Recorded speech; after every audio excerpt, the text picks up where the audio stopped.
everybody. Dan Illman, Mike Beer, the DRF race of the day for Saturday, June the 24th, race number 12 at Thistledown. It's the Grade 3 Ohio Derby. 3-year-olds going 1 1/8 miles, $500,000 is the purse. Let's take a look at this field. Please scan or click the QR code for Race of the Day access on mobile, which includes free Formulator Pass performances. Two Phils ran a corker in the Kentucky Derby, an excellent second after being up close to the pace. They skipped the Preakness, they skipped the Belmont. They have always been pointing to the Ohio Derby, and if he runs his Derby and if he runs his Jeff Ruby Stakes, he's going to be real tough to deny. Yeah, that's exactly how you have to look at this race, I think. I mean, you may not trust Two Phils. I got a feeling that his connections, these connections might be kicking themselves, that they didn't turn up 2 weeks after that Derby to run in the Preakness. Feels like a race that would have been a great opportunity for him. But they waited, Dan. This is where they wanted to run him. Here he is. He's the horse to beat. He got up close to that fast pace in the Derby, but he's also a versatile sort that has sat back and made one run successfully. Let's see where our friends at Timeform US have him after the first half mile of the Ohio Derby. They project Bishop's Bay to make the lead. I totally concur. This horse is a speed horse. He was the pace setter basically in the Peter Pan last time out. But if I'm Jareth Loveberry, I have Two Phils right on top of him, just as Timeform US projects. Yeah, got to break running, and just with this Bishop's Bay, you got to break running and go to the lead here. If you're riding Two Phils, you just don't want to let that horse get too far away, because he does feel like the main rival in here. Dan, I don't think you want to let Bishop's Bay get loose on you. The number 1, Henry Q, should save valuable ground after breaking from the inside. He's not a slow horse. Maybe they'll try to get forward with him. We know that Kendrick Carmouche is a very aggressive rider. Henry Q ran that one big race at Sunland Park 3 back in the Mind That Bird Derby. He blew that field away. Since then, he hasn't won, but he's hit the board in a couple of graded stakes. No match for Bishop's Bay last time, however, in the Peter Pan. Yeah, the Mind That Bird Derby is a little bit of an outlier at this point.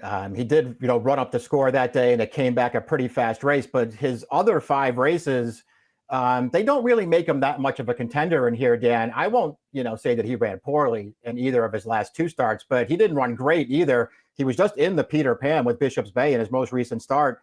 He made a very mild move into that race. He was no match for Bishop's Bay, and he was never a real threat at the end. There are several local hopes in this year's Ohio Derby. One of them is the number 2, Times a Tappin'. This horse is still eligible for a non-winners of 2 life event. I think they're hoping to take back, make one run, and hope perhaps this pace falls apart. Yeah, they might need more than that to happen, but I guess that would be the plan. Bishop's Bay, very lightly raced, son of Uncle Mo. This horse goes out for trainer Brad Cox and came into the Peter Pan as the favorite over Arcangelo, seeking his 3rd consecutive win. Let's watch this race. No real excuses from a trip standpoint. The pace wasn't very fast. He sat off of a big long shot. Here's Arcangelo on the outside going after Bishop's Bay. And to Bishop's Bay's credit, he's going to stick a head in front right about here, and it looks like he goes on his way to victory. But no, Arcangelo showed his class, and perhaps in a harbinger of things to come, Arcangelo got his nose down in front.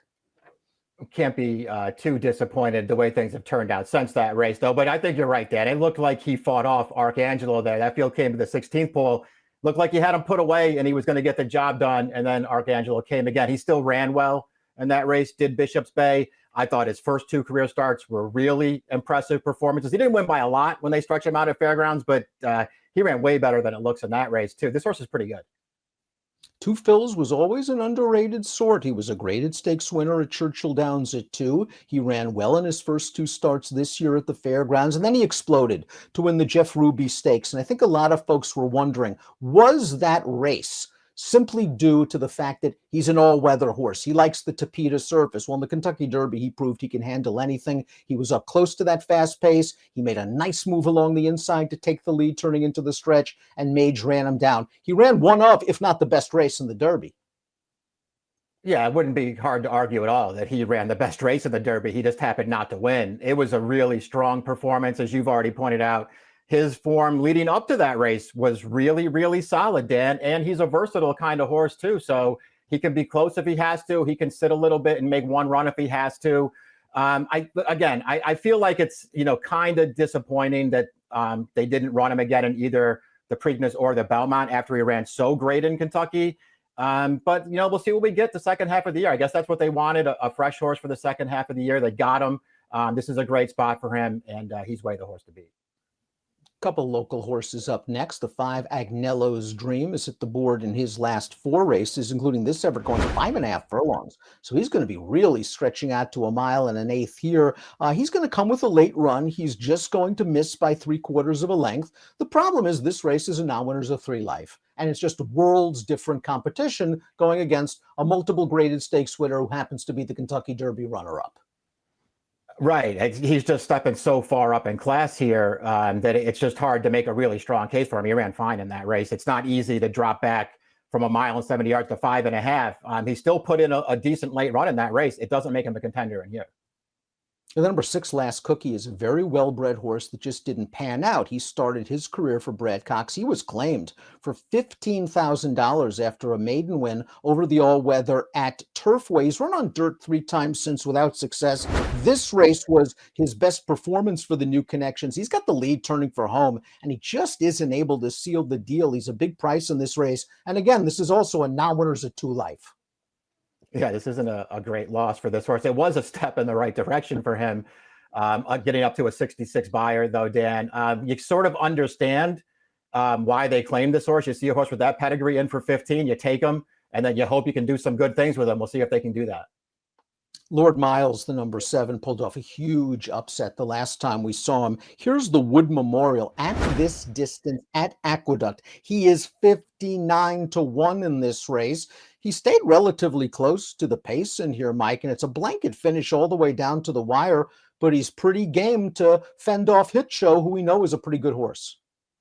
Yeah, agreed. I mean, he beats a decent horse in this race. Hit Show went on to run, you know, really well in 2 legs of the Triple Crown.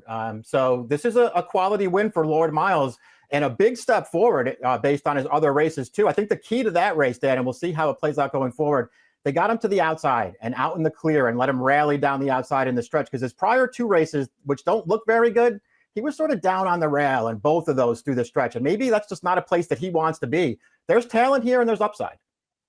Now, based on that Wood Memorial win, he was being pointed to the Kentucky Derby, and Safi Joseph's horses had all sorts of problems that week, and the Churchill Downs officials decided to scratch Lord Miles, so he's going to have to come into this race off a little bit of a layoff, but we know on his best he fits, and if this pace heats up with the 2 favorites, maybe Lord Miles is the one to run him down. If not, maybe it's Hayes Strike, who's won 2 of his last 3 starts, including the Texas Derby.